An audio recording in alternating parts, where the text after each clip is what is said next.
Tras meses de arduas negociaciones que involucraron a Egipto y Qatar y una intensa campaña diplomática impulsada por Washington, que llevó 8 veces al secretario de Estado Antony Blinken a Medio Oriente desde el ataque a Israel en octubre de 2023, los Estados Unidos lograron el 10 de junio la aprobación en el Consejo de Seguridad de las Naciones Unidas de una propuesta de alto el fuego para terminar con la guerra de 8 meses entre Israel y Hamás y conseguir la liberación de los más de 100 rehenes israelíes aún en manos de la organización yihadista palestina. 0 votes against, 1 abstention. Colleagues, today this Council sent a clear message to Hamas. Accept the ceasefire deal on the table. Israel has already agreed to this deal, and the fighting could stop today if Hamas would do the same. I repeat, the fighting could stop today.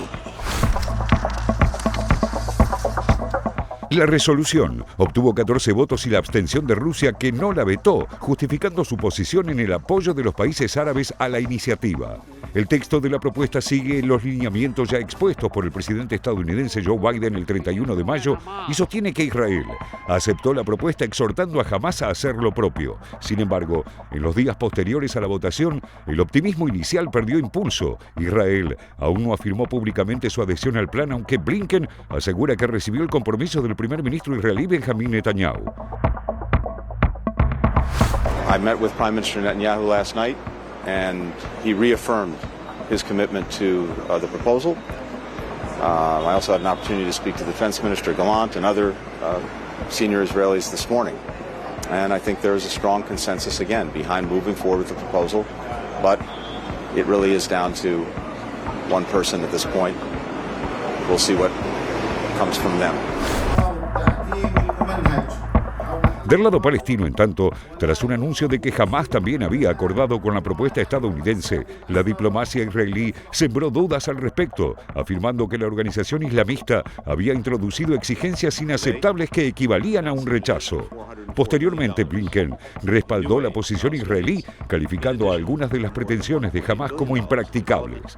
El asesor de Seguridad Nacional de la Casa Blanca, Jake Sullivan, por su parte, dijo que los cambios planteados por el grupo yihadista eran menores y ya habían sido anticipados.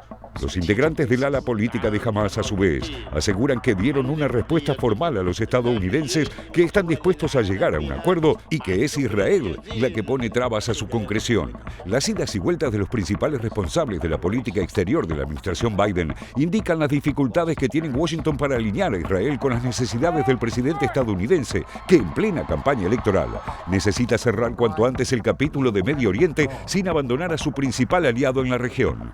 Según fuentes de seguridad egipcias, Hamás pretende garantías estadounidenses por escrito sobre los lineamientos del plan del cese el fuego y detalles tales como la liberación de palestinos detenidos en cárceles israelíes a cambio de los rehenes que mantiene en su poder.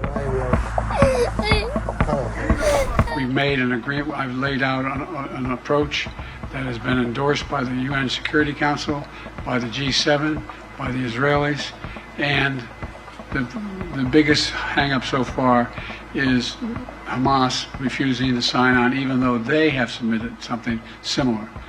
Whether or not it comes to fruition remains to be seen. We're going to continue to push. I don't have a final answer for you. Otros desacuerdos tienen que ver con los escenarios de posguerra y la administración de la Franja de Gaza y su reconstrucción. En realidad, el principal punto de fricción se da entre Estados Unidos e Israel, ya que Biden busca poner fin a la guerra que ya causó más de 37.000 muertos palestinos según la ONU, y el gobierno de Netanyahu se niega a detener su campaña militar hasta no eliminar por completo a Hamás, algo que aún no consiguió. Israel is committed to these goals. To free all the hostages, to destroy Hamas's military and governing capabilities, and to ensure that Gaza does not pose a threat to Israel in the future. And as we have echoed numerous times in this very chamber, once these goals are met, the war will end. El plan estadounidense tiene 3 fases. La primera incluye la liberación de algunos rehenes israelíes y una pausa temporal de las hostilidades. La segunda, la liberación de los rehenes restantes, la retirada de las fuerzas israelíes del enclave y un cese permanente de los combates. Y la tercera, abarca la reconstrucción de Gaza. Netanyahu también está bajo amenaza de sus aliados políticos desde la extrema derecha. Dicen que harán colapsar su gobierno si aplica el plan estadounidense. Por su parte, desde el centro, Benny Gantz le asestó un golpe importante al renunciar al gobierno con duras críticas.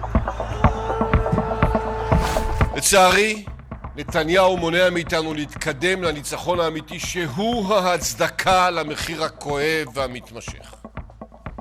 לכן, אנחנו עוזבים היום את ממשלת האחים. בלב כבד, אך בלב שלם. Por eso, si bien la resolución aprobada en la ONU es un avance, no está claro si la propuesta del cese del fuego podría terminar de concretarse, a pesar de las fuertes presiones de Washington sobre Netanyahu.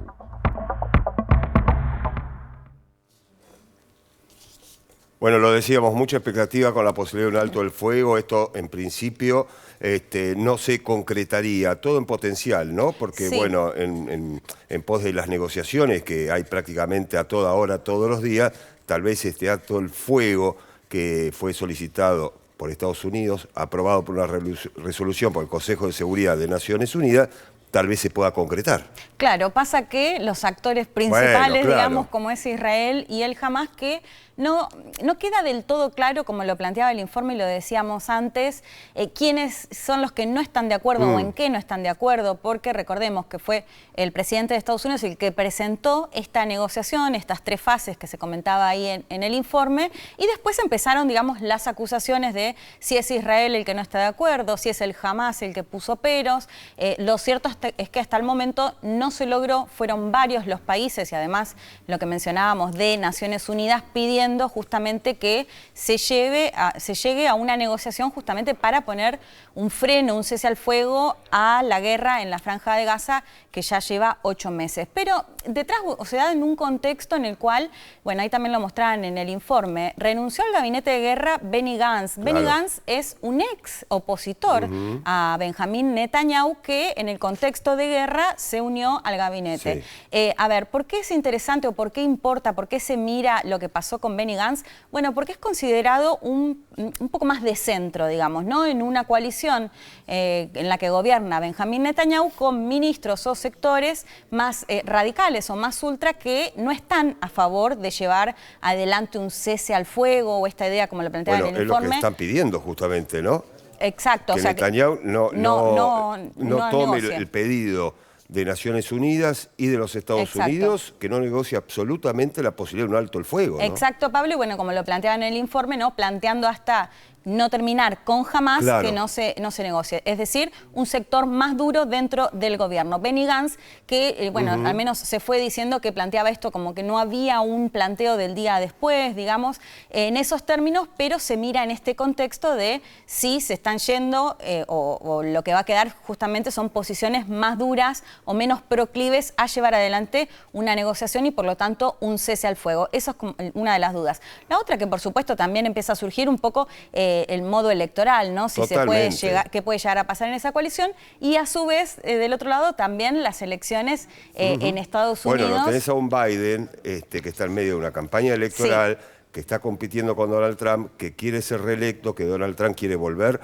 a la presidencia, y un Biden que quiere ser el artífice de ponerle fin a una guerra. Exacto. Por ahí me parece pasa cuestión también, ¿no? Sí, nadie es ajeno a esto. No, totalmente, Pablo. Por eso vemos a un Biden, bueno, activo, buscando un cese al fuego con cierto dilema también, porque recordemos, y esto se ha visto a lo largo de la campaña, en las primarias y todo, un sector más progresista que le pide a Biden que logre, digamos, un cese al fuego, pero bueno, por otro lado, otros sectores que, digamos, que tampoco están a favor de eso, es decir, que también intentando negociar en este dilema y en los sondeos que lo venimos contando. Si bien vienen muy parejo Donald Trump y Joe Biden en una diferencia que puede ser considerada un margen de error, lo cierto es que quien sigue liderando los sondeos para ganar el 5 de noviembre es Trump. Es decir, que Biden también, digamos, tiene este dilema en el medio en todo este contexto de guerra, que hasta el momento, bueno, no se ha logrado este cese al fuego. Bueno, hablando de guerra, hablando de ataques y hablando de cese al fuego, que en principio esto parece casi imposible por ahora, nos tenemos que ir a hablar de Israel y el Líbano, ¿no? Justamente hablando de guerra y hablando de ataques. Sí, porque en lugar de parecer descender, digamos, justamente la tensión todo es todo lo contrario, porque, a ver, primero remarcar que desde el ataque del Hamas el 7 de octubre a Israel, la tensión también ahí se generó con Israel, con el Hezbollah, con Israel y el Líbano, en realidad con el Hezbollah en el sur del Líbano y en el norte de Israel. Hay que decir que se calcula que 400 libaneses fueron asesinados y al menos 40 o decenas de israelíes en estas tensiones que son las que se registran más grandes desde la guerra que tuvieron en el 2006. ¿Qué pasó en los últimos días? Bueno, un Netanyahu que visitó justamente la frontera, muy cerquita de la frontera con Líbano, después de un incendio que se dio por un ataque del Hezbollah a territorio israelí, y demostró estar, digamos, a favor de llevar una operación grande en el norte, ¿no? En esos términos lo decía, y un Hezbollah que después de esa situación continuaron los ataques con cohetes esta semana, digamos, se intensificaron.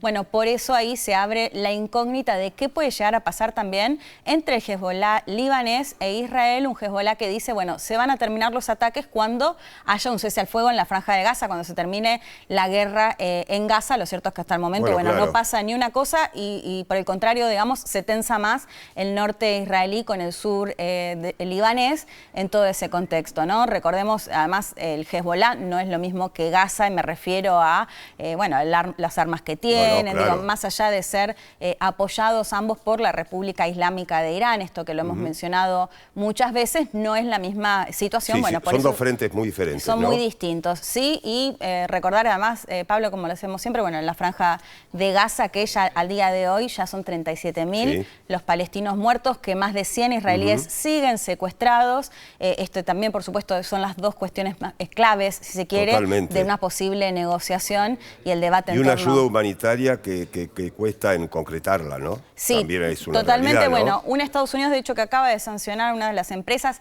en torno a esto, que vienen pidiendo que llegue la ayuda humanitaria a la Franja de Gaza en 8 meses de guerra, y que, como lo decíamos, si bien por momentos hay cierta expectativa, hasta ahora al menos no, y continúa la guerra en Gaza.